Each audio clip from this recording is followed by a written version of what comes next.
What do you think about tomorrow's big fight? I know they're a lot smaller than you, but Yeah.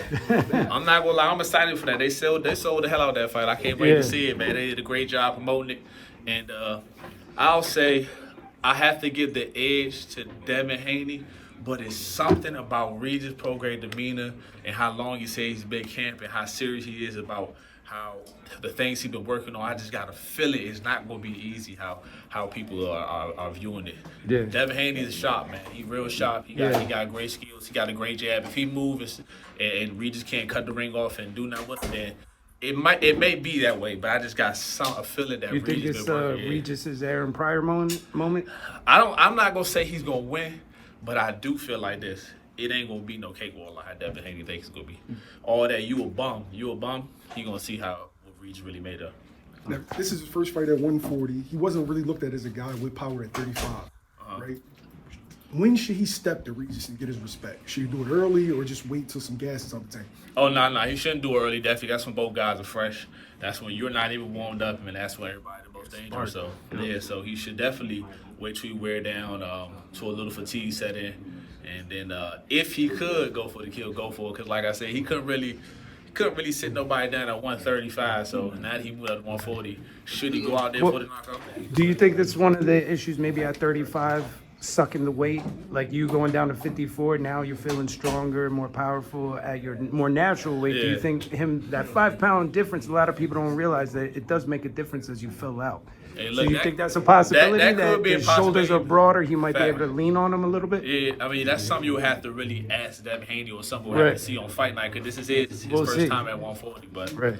who knows, man? I would say this.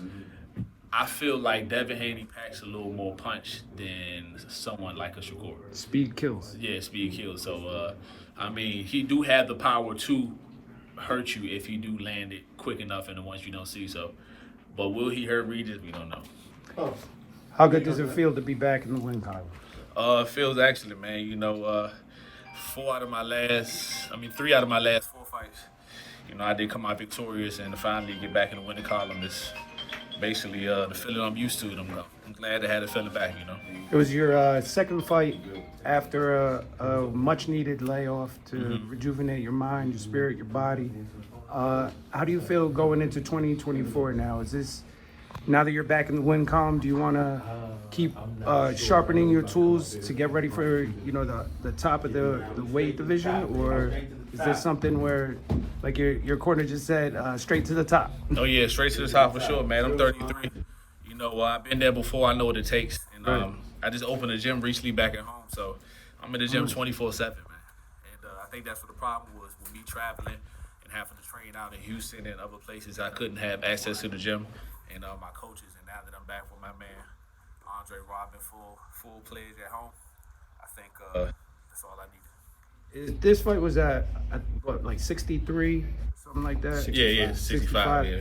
Is that your new home, or are you gonna try and cut back down to 54? Oh no, we're done with 54, man. I was already huge for the weight class anyway, so I feel as though that every fighter eventually at one point in their career they move up, and my time is now to move up and try to take over the 160-pound division. So 154, I think that's over for me. Now, Jared, you got who was that? The 5th round or 6th round? What round was that? Fifth? Yeah, he didn't come out for the 5th. Yeah. You, 5th round TKO victory. You got the rounds in. Was that the main objective? Like, because it seemed like you had him hurt a couple of times, but you kind of like eased up.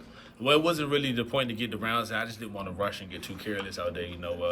My whole thing is to break my opponents down without taking any less damage that I haven't been taking in the past. So, if I see a kill, I go for it. But if it's not there, I'll take my time and let it come to me.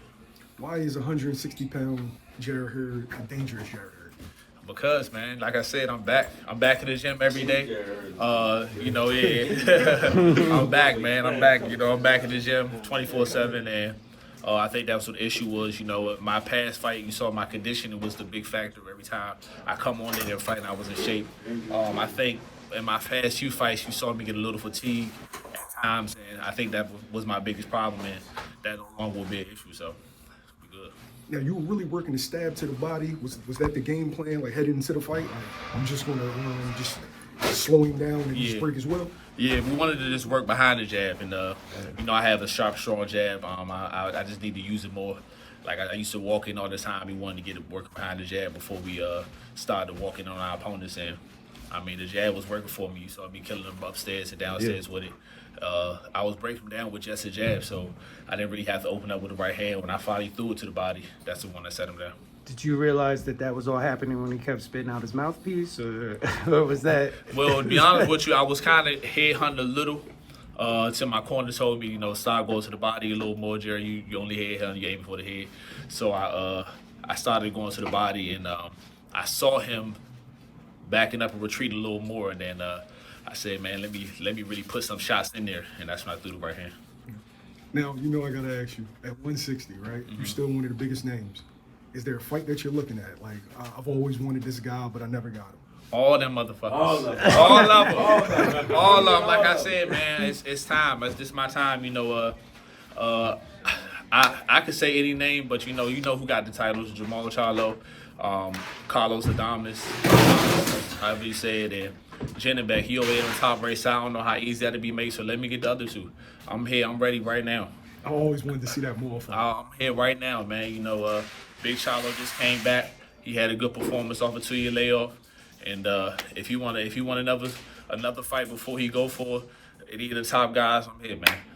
Tell him what's up. There was Landy Lara and Danny Garcia supposed to be fighting for the WBA. Oh yeah, Is that a fight that you would like to get the win? Hey, look, y'all love to see that Hurd Lara too. Yeah, Swift on Swift? Yeah, Swift on Swift. You know what I'm saying? No matter. You know, I already beat Eric's Landy Lara. We can do a rematch.